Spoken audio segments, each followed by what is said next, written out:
Well, good morning, YouTube. Today is a somewhat exciting day.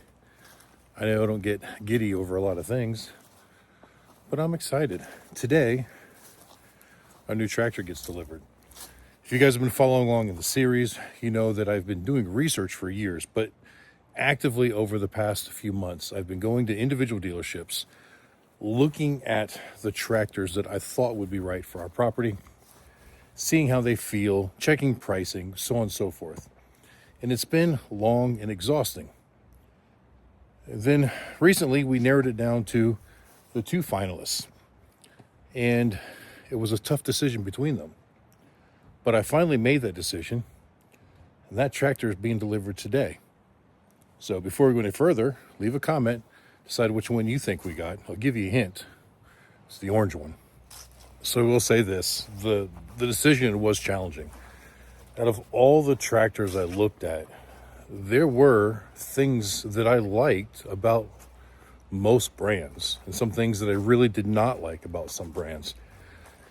In the end, I don't think there would have been a wrong decision as far as getting the work done that we need on our property. But one of my big concerns was in comfort. And that's why we made the choice that we chose. Not because it was necessarily more capable, which it is actually, but that wasn't the primary.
All right, guys, there she is, finally delivered.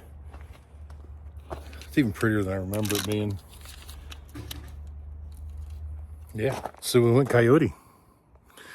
Yeah, if you guys saw the last video, there were a lot of features on this tractor that I liked it better than the Kubota. Like I said, the Kubota is a great machine. I know that I would not be wrong in purchasing that machine.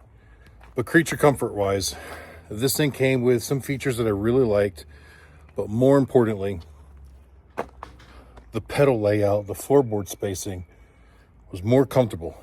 None of them were perfect, including this one. But this one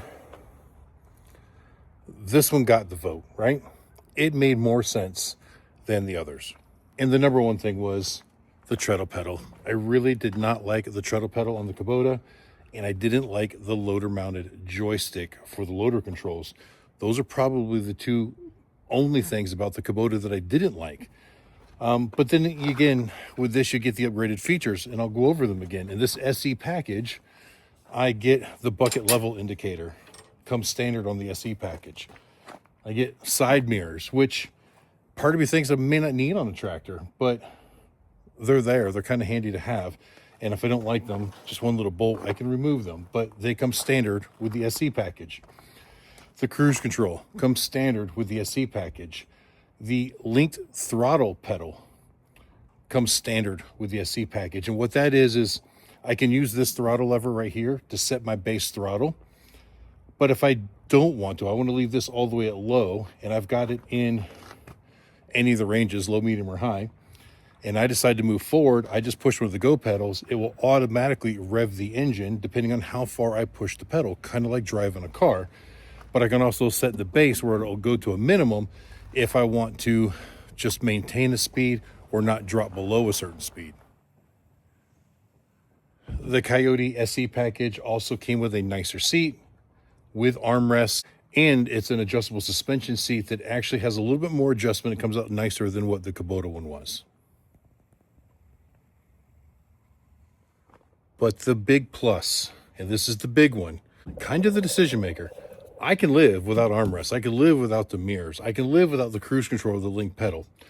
But one thing I had every intention of putting on whatever tractor I buy was the rear remote. So these two levers right here, I can control the dual outputs on the back.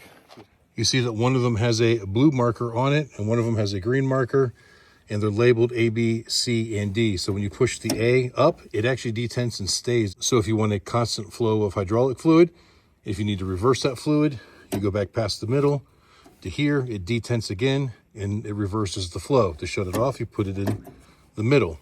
If you want momentary flow out of the blue port, I can push that. When I let go, it automatically returns. Go the other way, let go, it automatically returns. Now, those are directly linked to these blue caps and black caps. Why those caps aren't green, like the color on this lever, I don't know. But anyway, I'm assuming the blue one controls the blue and the green one controls the black. That's something I'm probably not going to use right away, but it will come in handy in the future when I have implements for the rear that are going to use hydraulics to be able to move or activate certain uses on them, like some of the stump grinders, which I plan on getting a stump grinder. Some of them you can articulate with the lever, and instead of having to drive the tractor forward and backwards as much, you can actually use it that way.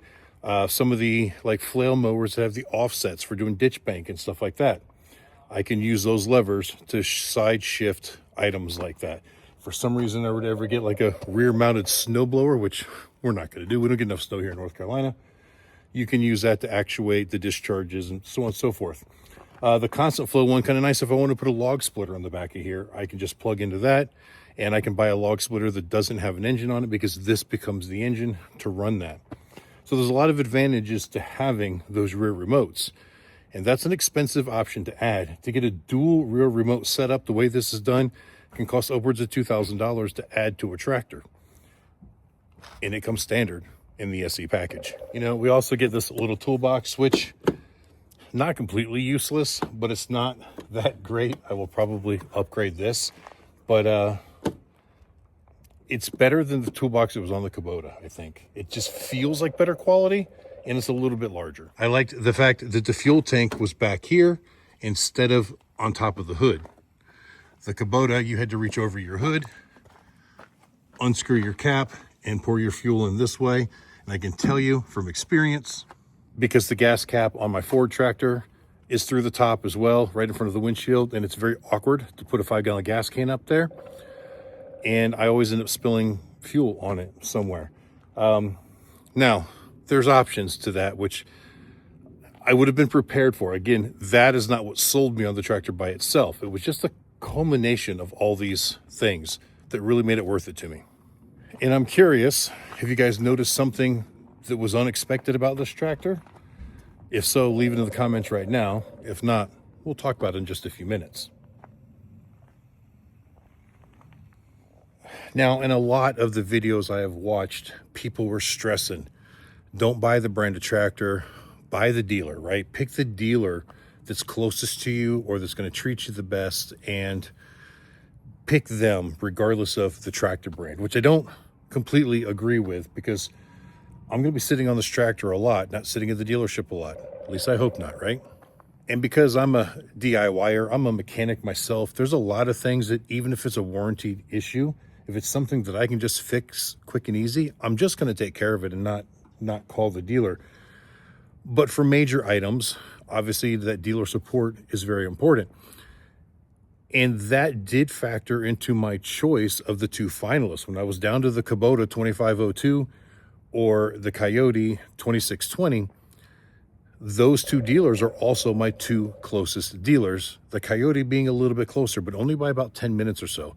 The Kubota dealer was in Blairsville, Georgia, and the Coyote dealer was in Hiawassee, Georgia. Now, Mason Tractor, which is the company that I bought this tractor from, they also have a dealership that sells Kubota down in Blue Ridge, I believe. Yeah, down in Blue Ridge area. So I could have bought either tractor from them either way, but the Kubota dealership was further away than the Nelson Kubota dealership that we looked at the previous tractors at. So it's not that I don't think the dealership is important. It did factor in, but it wasn't like the sole deciding factor. But either way, if I do ever have to take this in for any kind of warranty service, my dealer is only 25 minutes away, maybe 30 at the most. And the Kubota dealer in Blairsville would have been like that 40 to 45 minutes away. So either way, they were close enough. Some of the other dealerships, though, unfortunately, like the LS dealer, the Massey Ferguson dealer, those are hour and a half to 2 hours away down in Jasper, Georgia. The Bad Boy dealer took me almost 2.5 hours to get to. And because it's kind of outside Atlanta, Chattanooga, like in between area, you do it at the wrong time of day, you're stuck in traffic. And I definitely didn't want to have to deal with that. Not only that, but that Bad Boy dealer, I think they were a car lot last year. And like now they're a Bad Boy tractor dealership. So there really wasn't a dealer history there. You know, we never have planes flying over our house until I'm trying to record. Anyway, Mason Tractor has been around since 1940. That's 80 years, guys. There's 85 years? I don't know, it's a long time. So you know, they're not a fly-by-night company. They're gonna be here when I need them to be here, most likely. So there is some, you know, solace in that. I'm hoping I don't need them for much. I do have one concern. We'll talk about that in a minute. But these tractors are extremely reliable, and that goes for any of the brands, whether it was the Coyote, the Kubota, the LS, the Mahindra. They're all pretty reliable, even though I've heard some negatives about the Mahindra. But the dealer support is definitely there if I need it. Now, I know that some of you are still going to say you should have bought the Kubota. And I'm going to disagree with you just dollar for dollar, right? The one huge advantage that the Kubota had, other than namesake, right? I mean, Kubota builds a quality tractor. I'm not knocking that. I know that they're great. There's a part of me that's wanted a Kubota since I was a little kid. The one thing I really did like about the Kubota was the loader function. The joystick, when you were trying to do two functions at one time, you were trying to raise your loader arms while dumping your bucket, like as if you're going to go into a trailer on top of a pile, it did work a little smoother. You can do two functions at once with this. It's just not as clean, right? It's not as smooth. And like I said in previous videos, I'll probably get better at that with time, but it was definitely easier to do on the Kubota, so I'd probably get better at that faster had I bought the Kubota. So when we started this journey, you know that there were certain things that were absolute must-haves in whatever tractor we bought. And this tractor covered all of those bases. But I actually got a lot more. Like I said, rear remotes wasn't a must-have, but I knew I could add them on. But things that were integral to like the operation or the basic operation of the tractor, they were important to me. I wanted four-wheel drive, we got it. I wanted a hydrostatic transmission, we got it. I wanted a quick attach front bucket system with a skid steer quick attach. So that I can change out implements pretty quick. And that, by the way, is the major reason for ruling out John Deere, other than price. The John Deere, for a comparable tractor, was considerably more expensive. Even their 2 Series, which is a slightly smaller tractor than this, was more money than this. And it had that John Deere quick attach thing on it, which is a good system, don't get me wrong. I just didn't want to be stuck with just John Deere attachments.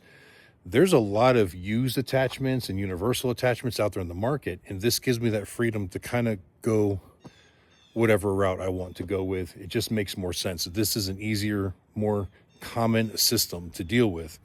So that and the ergonomics of the John Deere with, brake levers and stuff, like literally jabbing me in the back of the shin. Again, John Deere makes a great tractor. It's a good machine. But the ergonomics sucked for someone my size. If you're a smaller, more dainty person, it might be fine for you. But I didn't want to be accosted by shift levers and brake levers while I was operating the tractor. So that was a big no-go for me. Also, the John Deere had an aluminum rear end, which took some of the weight away. This has got a cast iron rear end. So did the Kubota. So, in fact, so did almost all the other manufacturers, if I'm not mistaken, which gave it a weight advantage. And with tractors, weight is important. You don't want too light of a tractor. You want a heavy tractor for stability and lift capacity. And when we're talking about lift capacity, the Kubota loses to the Coyote hands down. So this has got somewhere, I'm not looking at a spec sheet right now, somewhere in the range of 17 to 1,800 pounds of lift capacity, where the Kubota was just shy of 1,100. Now, the Kubota will lift more than 1,100, and I'm sure this will lift more than 1,800, but those are the rated numbers. So on paper, this definitely beats the Kubota. But in practicality, it's going to beat it as well. I've seen a bunch of comparisons online. This just has a more capable loader. And I've got the KL4030 loader on here. They actually make a KL4030C, which is like the Canadian version. And it actually has like another 150 or 200 pounds of lift capacity to it. But it wasn't available through my dealer. It's one of those hit or miss. It's one that like you don't really get to choose which one you get. It's just whichever one happens to be on the tractor when you get it, right? So in the end, value is what it really came down to, and comfort, those two items. This wasn't the most comfortable tractor I was on. Believe it or not, the Bad Boy was more comfortable. But I really didn't like the way it operated. Now, in all fairness, it was really cold that day. It may not have had enough time to warm up. The engine definitely got up to temperature, and it still had a clatter to it that I didn't really like. I don't think there was anything wrong with it. Maybe it was just cold-natured. Maybe it needed more time to heat up. We also had the issue with the hydraulics. When I put it into high range, it literally just fell on its face and took forever to rev back up and get moving. Again, it was only 20 or 30 degrees out that day. Maybe those hydraulics just weren't warmed up and they weren't up to par, up to an operating temperature where they could function normally. So maybe I didn't give them as good of a chance. But that had the most roomy, most open, most comfortable operator station that I've been in on any of the tractors. So I got to give them a plus for that. But they lost out on price. Now, that Bad Boy is known for an economy tractor, but it wasn't any cheaper. I hate to say it. In my research, I found a lot of people talking about how Kubota and John Deere were the premium companies. You pay more, the high end, right? But when it came down to it, the John Deere was more expensive.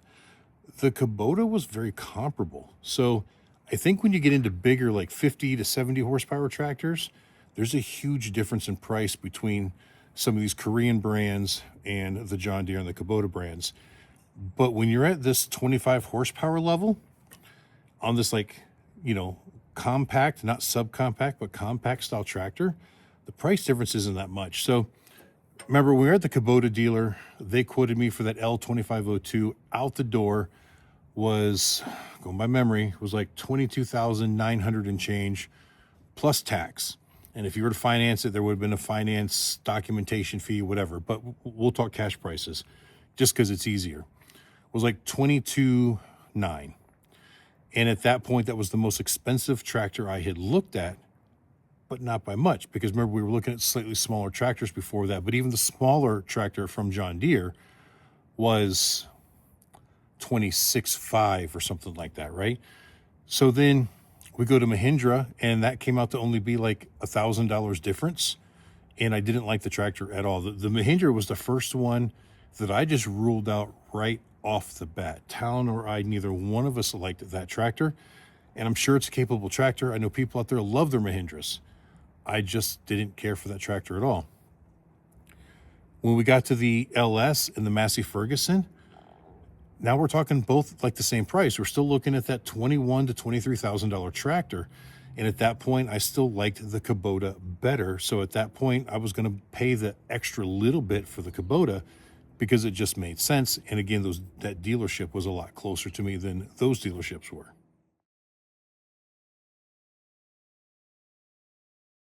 All right, so now I got to remember where I was. I took a couple of phone calls, and then Katie called me into the house to help her with something. I know we were talking about dealerships. We were talking about Bad Boy. We're talking about value, if I'm not mistaken. And like I said, I think that I had the impression that like brands like the LS, the Mahindra, the Bad Boy were going to be like a lot less expensive than the Kubota and the John Deere. But in this size range tractor, I really didn't see that. The Bad Boy, for instance, even though technically it was a slightly larger tractor, it was the biggest of them in the 25 horsepower series that we looked at. But its price out the door at that particular dealership with all its promos was still like $23,000 or $24,000. Now, in all fairness, that came with a rotary brush mower, right? Like a bush hog, but it was the Bad Boy brand. And I know that is a good value, but they weren't willing to like swap that out for a different implement. That's just the implement that it came with that promotion, take it or leave it. And truth is, I don't need a bush hog. I don't have a whole lot of bush to hog, right? So now I wouldn't mind a flail mower, but I really don't want a bush hog, a rotary cutter per se. But I know that the added value, and that was included in that price. So if you were to subtract that, it may not have been that bad, but that's just not the way the program was working. They didn't want to take money off. They just wanted to give you the implement. And, that with the hydraulic issues just kind of ruled out the Bad Boy, even though I kind of like the way they look, and it was the most comfortable operator station. Yeah, so the Massey was still like $23,000. I think the LS was around $21,000. And I want to touch on that used tractor market too, because in that LS video, we did look at a used tractor, and I've been looking at a lot of used tractors. Don't get me wrong. I wasn't opposed to buying a used tractor, but it still had to be the right deal. And to find the tractor that had the features I wanted, it still had to be a semi-new tractor, right? Because back in the days, they didn't have all these features necessarily that I was looking for. And when it comes into like buying a Kubota, like even like an old L3800 that's from like the early 2000s, those things are still $15,000, $16,000, $17,000. And so for me to not get the features I want and save a little bit of money as opposed to buying new and getting the features I wanted, it just didn't make sense. I was looking at the 2502s used, and they're the same money, sometimes even more money than trying to find the new one, because the new one you get like the dealer rebates and whatnot, where on a used one there's no rebate, but people still want to get their money because they may not have got the rebate when they bought it. So I could buy the brand new one for $22,900, and I could buy a used one for $23,000, right? Some of it didn't make any sense. So it was pretty common sense to go new and get the full warranty, especially when you're not actually going to save any money. Now, I did pay a little bit more for this tractor than the Kubota. And remember earlier, I said, has anybody noticed something that's odd here? And we're going to talk about that now. So this tractor out the door, total money paid, $25,000. Yeah, it's a little bit more than the Kubota was, but I got all those extra features. And if you remember in that video, I was talking about comparing apples to apples, the 2502 to the 2620 Coyote, the base model tractors. I could have got the Coyote for like $2,500 cheaper. Maybe it's 35. I don't remember. It was like 21.5, right? Instead of 22.9, whatever that adds up to, cheaper. But if I wanted to go to the SE package, which is what I ended up getting, it was going to be like another $1,500. So in that 25 horsepower tractor, I would get more for my money, paying about the same amount as the Kubota. And that was all fine and dandy until I made my decision to buy the Coyote. And it turns out that to get the SC package in a 25 horsepower tractor, you had to get the cab. It's the only way you get the SE package in the 25 horsepower tractor. Well, you obviously don't see a cab here, right? What you do see is a slightly larger number here. Yeah, this whole time we have been looking for 25 horsepower tractors. When it's all said and done, I got a 35 horsepower tractor. So yes, I did get a diesel particulate filter on this, which I really didn't want to do.